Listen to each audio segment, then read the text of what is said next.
tahu. Yang saya tahu, mula-mula saya ingat, jadi HSC Tech ni senang je kerja dia. Orang tak pakai helmet, suruh pakai helmet. Orang tak pakai kasut, suruh pakai kasut. Kita beranggapan macam tu. Kerja yang macam tu saja. Tapi sebenarnya skop HSC ni sangat-sangat luas. Right? You want to be the best person in HSC, banyak you kena punya effort kena buat. Bukan orang kata you nak, yalah one out of 1 million lah orang HSC ni. You mesti become the best lah. Among the best. Itu memang macam tu. Hukum dia macam tu. Kalau kita buat kuih sekalipun, kalau dungok ni kita kuih yang paling sedap. So you conquer the market lah. Kan? Walaupun you buat kuih akok je. Tapi kuih tu paling sedap di kawasan dungok ni. So you get the market.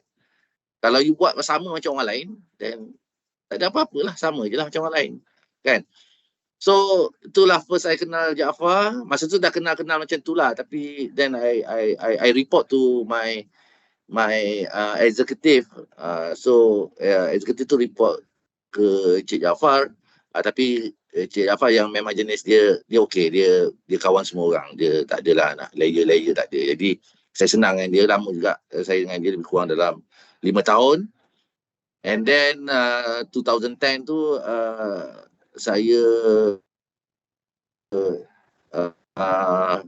menjadi safety officer lah.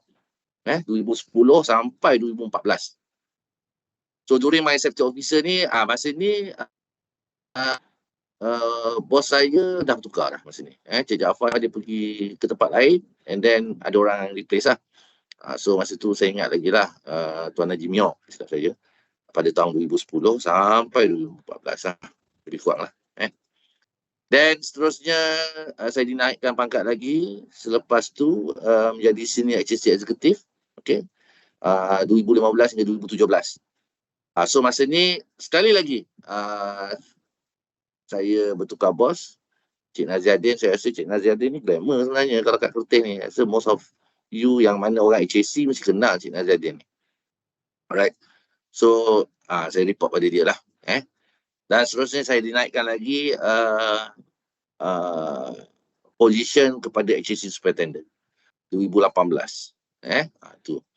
So masa ni saya dah ada orang yang report bawah saya lah. Tapi saya ambil safety and health saja.